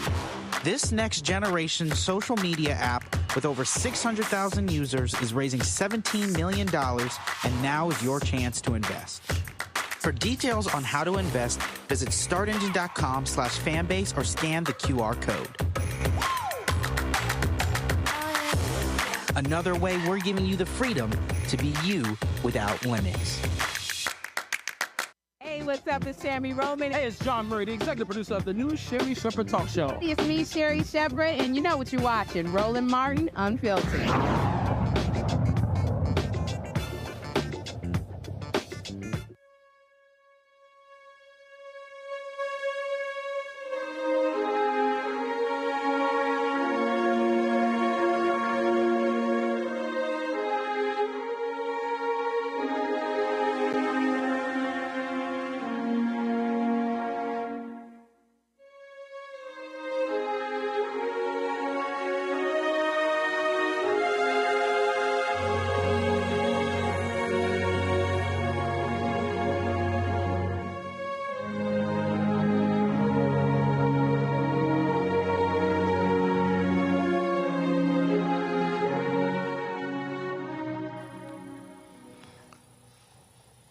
He was considered one of the greatest running backs to ever play in college football as well as the pros. He was inducted into the Pro Football Hall of Fame, the first NFL running back to rush for more than 2,000 yards in a season, won the Heisman Trophy. O.J. Simpson had that smile. He was in movies. He was in commercials. He was the it guy until he went on trial in the early 90s for killing his ex-wife, Nicole Simpson, and her friend Ron Goldman. He was acquitted in 1994 of the brutal slayings. And ever since then, the name O.J. Simpson has been said with cursing, with shame, with shocking statements. He died at the age of 76. His family announced that he succumbed to cancer. They posted this message on social media. On April 10th, our father, Orenthal James Simpson, succumbed to his battle with cancer. He was surrounded by his children and grandchildren during this time of transition. His family asks that you please respect their wishes for privacy and grace, the Simpson family. He was nicknamed the Juice. As I said, broke numerous records, but it was that case many call the murder trial of the century that changed America's view of O.J. Simpson. Many folks remember the police car, the slow police chase in that white Ford Bronco during the NBA Finals that had the nation riveted. Some 95 million Americans watched that 2-hour, 60-mile low-speed chase through Los Angeles. He stood trial for the murders of Ron Goldman and Nicole Simpson in October 1995 when he was acquitted.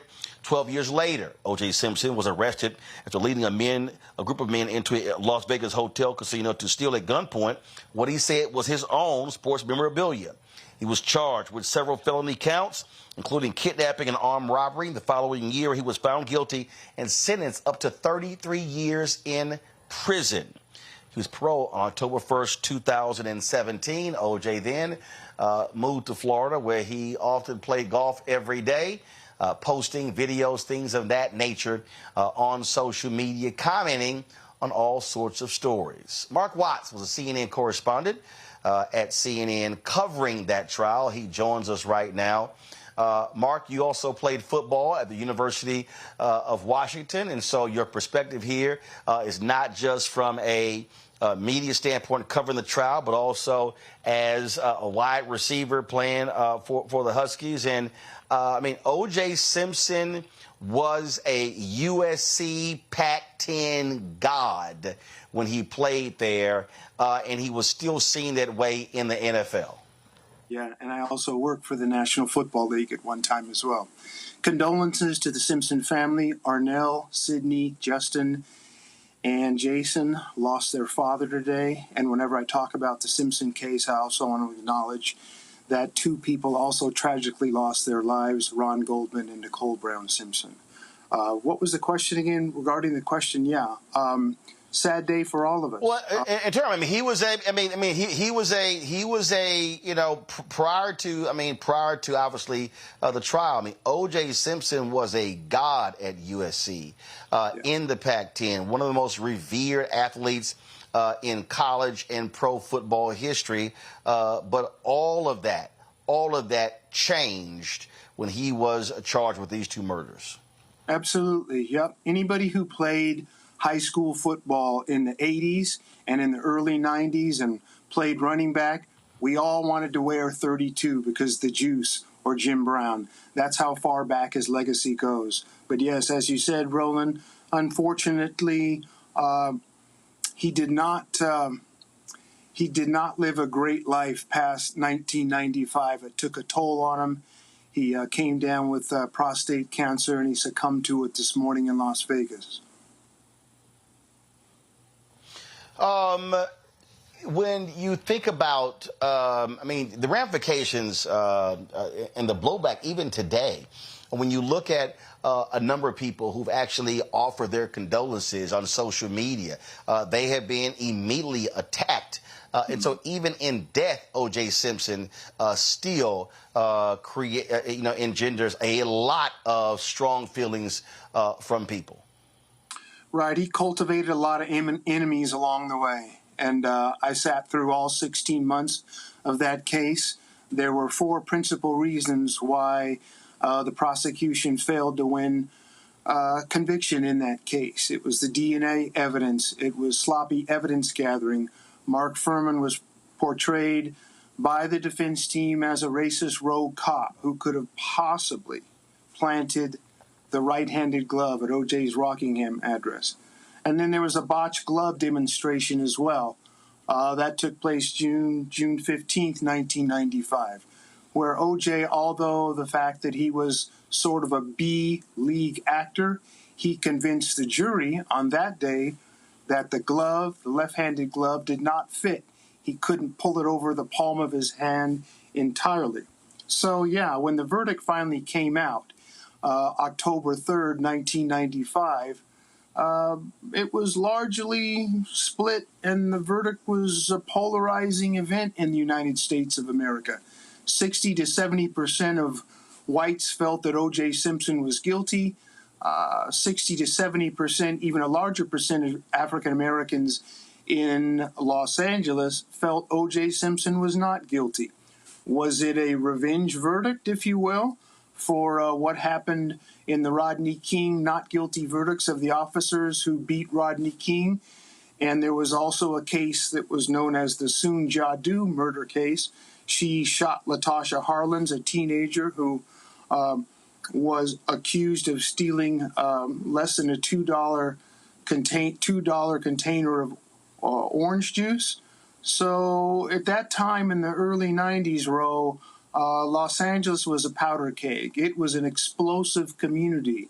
And I've got this on pretty good source because I did exit interviews with most of the jury members following the trial. So what I said about what led to the not guilty verdict, you can bank on that. I got that from their mouths, how they interpreted the trial. When you, from a media standpoint, when you look at even how his death is being covered, there are some people who are upset that folks even talk about the O.J. Simpson the pre-murder O.J. Simpson. But the reality is, if you're looking at the life of somebody, you cannot overlook the fact that O.J. Simpson was a darling among Madison Avenue. Not only was he a highly successful college football player and pro football player, winner of the Heisman Trophy, again, become the first to break the 2,000-yard barrier in the NFL. But, man, when he retired, I mean, he was in commercials. He was on Monday Night Football. He was in movies. I mean, he was the guy America loved. That's also the reality of O.J. Simpson's life and legacy.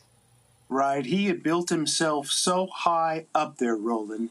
And you know, because you're a journalist and you've covered major trials before, our society loves the fall from grace. He was everything that you just said. He was also this. Not even Jim Brown could accomplish this.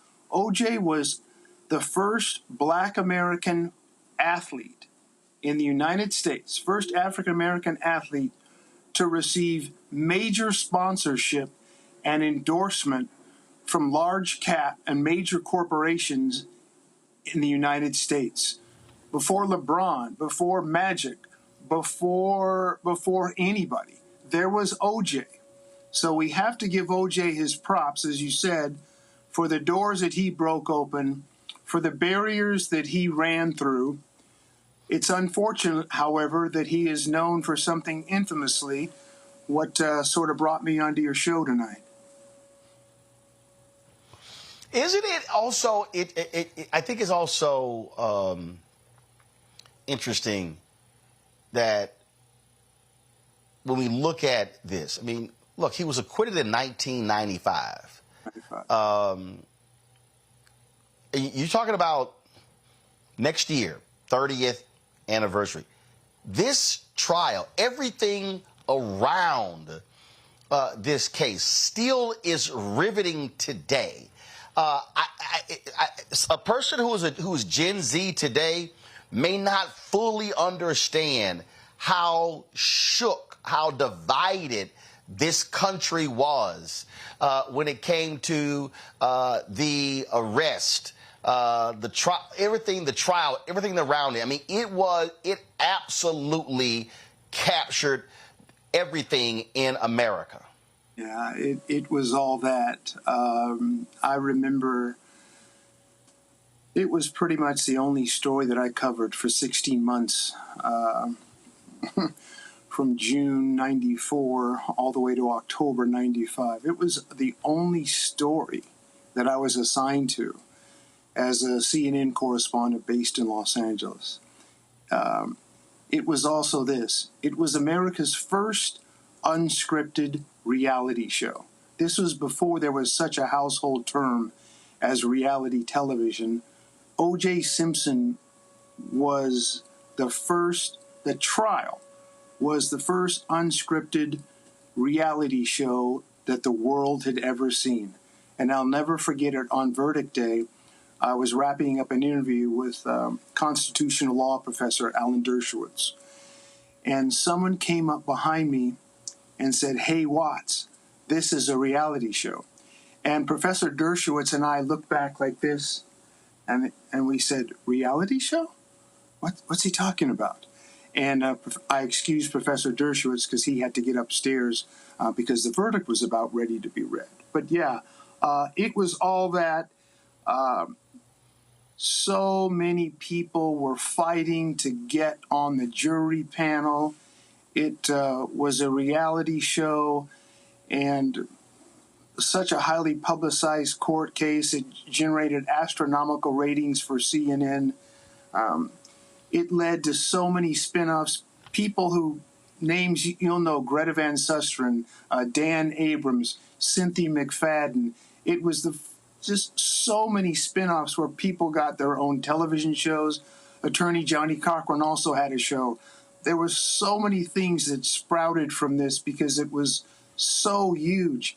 Everybody was fixed on watching what was coming out of this trial. Just because O.J. transcended so many cultural spectrums in the United States. As you said, there was Hollywood, there was NFL, it was Monday Night Football. He was a sideline announcer. Sports, Hollywood, media, good-looking guy, great-looking ex-wife, him being accused of murdering her, and just everything else that was rolling along with the city of Los Angeles at that time. It was just the place where major news broke, and I don't know how I got stuck in all of it, but I was there for all of it. I had a front row seat pretty much to history as it tilted on its axis. No, Roland, I do remember how I got there. Oh, man, you didn't have to do that. Come on now. Come on now. Now, look at that. I've aged like fine wine. I think I gave you those glasses, didn't I? But yeah, that was June 13th. That was pretty much positioned. Had to go into the crates. Yeah, that was June 13th. I was outside OJ's house at 425 Rockingham. That was in Brentwood, well-to-do western suburb of Los Angeles. And yeah, I was positioned outside his house for about 12 to 15 hours all the way until the Bronco chase on June 17th. Your beloved Houston Rockets were playing the New York Knicks. I remember that well. I was on Larry King's show running around crazy, chasing OJ in a white Bronco driven by Al Cowlings, hoping that he didn't commit suicide. There's just so many iconic, wild days that I remember covering that case. And it's just something that just will never go away. The reason, Roland, it sticks with people today is because the truth has never been told. The real truth has never been told. All these pundits and all these reporters such as myself will go on TV today, tonight, and tomorrow and give their opinions, but the real truth has never been told. And I believe there is one single objective, factual truth. And that's what I've been chasing for 30 years. As people get older and they want to get things off their chests, things just sort of arrive in your inbox. Notes and recollections and things that people said. I believe I'm close, really, seriously. I'm being serious now. I believe I'm very close to the real truth. And when I get it, I'm going to come to you because you're my favorite journalist, of course, and we're going to talk about it because that's what people want to know. Even the 67% of African Americans across the country who felt that O.J. Simpson was not guilty, there's a shred of doubt, like, what happened? What happened to the murder weapon? Why was there not more blood inside the Bronco? What happened to the bloody clothing? How could a guy supposedly kill two people that fast, get back to his house, get in a limousine, go to LAX? But here's one fact I'll leave you with. I don't know how much time we have. Something has never sat with me, and it hasn't sat with me for 30 years. O.J. Simpson was strip searched down to his underwear on June 13th, one day supposedly after he allegedly killed his ex-wife and Ron Goldman. It was a bloody crime scene, Roland. I saw it with my own two eyes. It was a bloody mess. There was some serious altercations that took place. But what I can't figure out is if O.J. Simpson supposedly carried out those two murders, and Ron Goldman had defense wounds on his hands, and he had slash wounds on his sneakers. When they examined O.J. Simpson on June 13th, the very next day, remember, he did not have a single cut, abrasion, or bruise, except a small cut on this finger on his left hand. Now, Roland, you and I have scrapped. We've been in some scraps before. I'm going to get a few in, you get a few in. You might win the fight, I might win the fight, but we're going to walk away from a fight bruised. We're going to have a cut. We might have signs of trauma.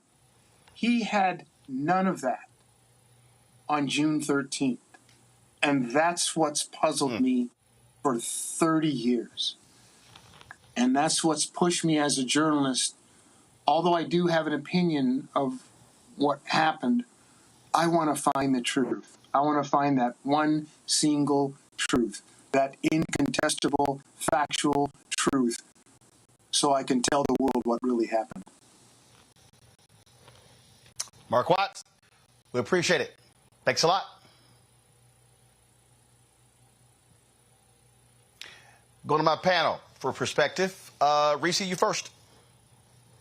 That was a riveting interview, Roland. I have to say, for me, I grew up in Los Angeles. So I lived through LaTarsha Harlan. I lived through Rodney King, Reginald Denny as well, and the OJ trial. And so I want to speak up for Black people during that time. I know a lot of people have opinions about his guilt or innocence, particularly from a 2024 lens. But I want to say that while there might have been some Black people who looked at it as a get back, I believe as a person who grew up in LA, who followed the trial as a Los Angeles resident, that a majority, I would dare say, and Mark just gave the statistics about the number of Black people who thought he was innocent or not guilty, we felt that way because of the evidence that was presented at trial.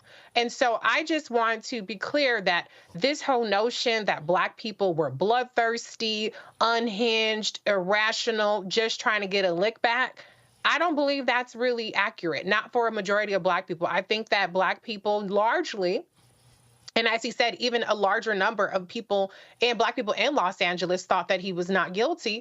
We followed the evidence. And so people are entitled to their opinions. I think reasonable people can have different conclusions, different convictions about this case. Obviously, it's tragic that 2 lives were lost. But I just want to, for me, bat down the idea that Black people are just unhinged, irrational, just loyal to OJ strictly because he's Black, as opposed to the fact that this was a trial that captivated our area for 16 months. It was followed very closely. And look, if the glove don't fit, you must have quit. At the end of the day, the prosecution didn't do their job. Johnny Cochran and OJ's team did their job. We'll never know, I guess, what happened. He didn't go down confessing to anything. And, you know, we don't know. But I just don't like the narrative. And I think it's very easy in 2024 to be on your high horse about your convictions, about whether he's guilty, or even if you feel like he's not guilty. But back then, I'm glad that you provided that historical context about how the environment we were in and the way that the actual case was presented at the time and how we drew our conclusions. Lauren. I think what the case always represented was it was really the first time ever in a major court case in a major way that a Black person sort of got away with murder, quite frankly. And that never happens. That was probably the first time in American history that had ever happened. And the reason he got away was because he had the resources to represent himself with some of the best attorneys in the country. Barry Scheck at the time, who would later found the Innocence Project, was the foremost attorney on forensics. He had F. Lee Bailey, he had Alan Dershowitz, and of course he had the great Johnny Cochran.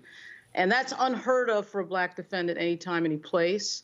It upset the natural order of what our history has been in the United States. People get away with murder all the time. We still sit here not knowing how Natalie Wood died. We still sit here with the story of Byron De La Beckwith, who sat around, walking around for years, no justice served. Obviously, Carolyn Bryant. People get away with all sorts of things, but he was the first Black guy that got away with it. And I think it was quite noted by everybody at the time, but I don't know that they really articulated it in that way at the time. And that documentary, O.J.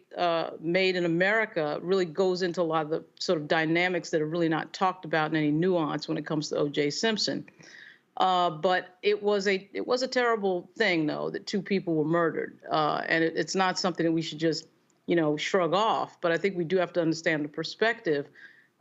We have always had to deal with, as African Americans, the lack of justice.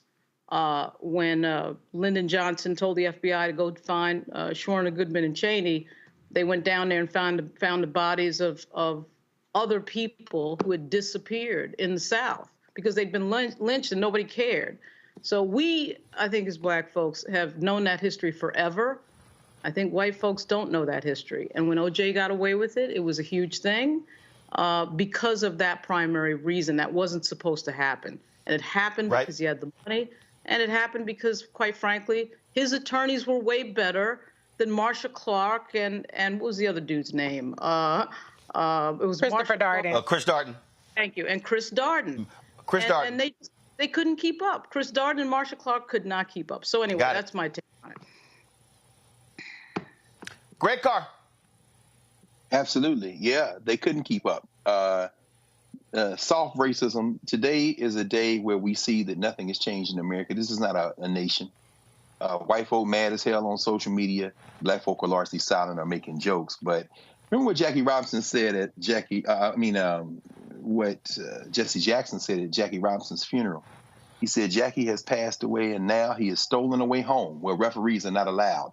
Ironically, Jackie Robinson, another great tailback, except he played across town at UCLA a generation before OJ. But today, the juice is loose. Meaning what? You can't get him. That white woman and that white man were killed, and somebody got to pay. As you say, Lauren, he had better lawyers. Chris Darden, up to that time, had 18 straight, I think, convictions on his side with the prosecutor's office. But Johnny Cochran had never been beaten by the LAPD and by the LA prosecutors, and he wasn't beaten that day. I showed my students the footage because that famous footage. And by the way, Monique Presley said on social media today she was one of those Howard Law students that was in that famous scene in the split screen where all the law students are embracing and cheering at the verdict. And my students, these Gen Zers, as you're talking about, Roland, they sat there riveted and felt the same things we felt in 1994 and 1995. In other words, this wasn't about guilt or innocence. And one correction, Black people didn't feel that he was not guilty. He was not guilty. He said something called beyond a reasonable doubt. And you're right, Reese. I mean, Mark Furman, a stone cold racist. Look, Johnny Cochran's team put on a clinic in how to prosecute. They didn't call all the witnesses they wanted to. It was like Ali and Zaire in 74. They didn't throw all the punches they needed. They just let this thing kind of tease out. The evidence, the chain of custody, everything was put into play, and ultimately that verdict came back not guilty. But what happened? You wait until OJ busts in a room because you got some of his old trophies and his mama's photo album and got a gun and some boys with him, and you get him for kidnapping and you get him for assault, and he goes to jail. Why? Somebody got to pay. And then you hound him over and over again. This isn't about OJ, guilt or innocence. This is about a country in which race is at the foundation of its identity. O.J. Simpson is the reason we know some damn Kardashians. Remember, Robert Kardashian was on that team. Everything from the Kardashians to TMZ. The guy who founded TMZ was one of the people who got caught up in that media circus. Jeffrey Toobin with the New Yorker and CNN until he messed up, and now he's back again. Why? Because if you're white, you can have second and third and fourth chances. But O.J. didn't have second and third chances. Finally, this is, I think, perhaps the most interesting thing of all today for me. One of my young brothers came over to the law school Wednesday night, my class last night, and he had on a T-shirt with, looks like one of his homeboys, his partners. And I said, who is that, man? He says, my man, he was killed in Chicago. I said, did they find who killed him? He said, they don't solve murders in my city. Here's the bottom line. White life in this country is the only life that's valuable to a lot of people. O.J. Simpson represented everybody who has been punished for losses of white life, whether he wanted to or not. The famous "I'm not black, I'm O.J." was said when Cochran was saying this is about race, this is about black. And O.J. Simpson responded to Johnny Cochran and said, yeah, black, I get that, but I ain't black, I'm O.J., meaning what? Dude, I'm the one that's going away if you don't save me. It didn't mean, regardless of O.J.'s opinions, that he was not a proxy for race. And what we are faced today with is the fact that the responses to the death of O.J. Simpson show us not only haven't we come very far, we haven't come far at all. That's true. Indeed. Folks, I appreciate it. Thank you so very much. Lauren, Reese, Greg, always a pleasure. Thank you so very much to all of you.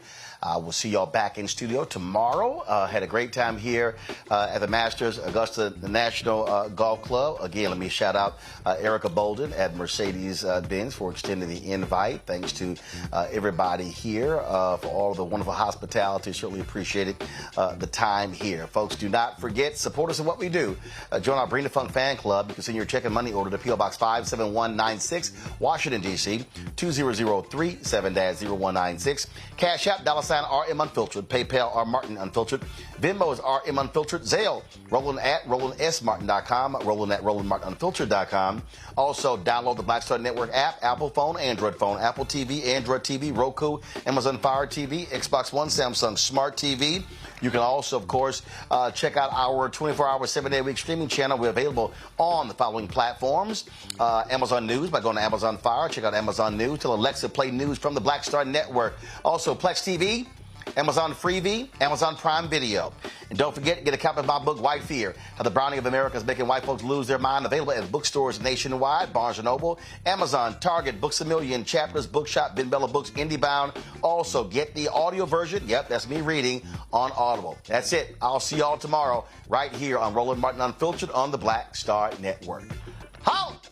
Black Star Network is here. Oh, no punch! I'm real revolutionary right now. Thank you for being the voice of Black America. All momentum we have now, we have to keep this going. The video looks phenomenal. See, there's a difference between Black Star Network and black-owned media and something like CNN. You can't be black-owned media and be scared. It's time to be smart. Bring your eyeballs home. You dig?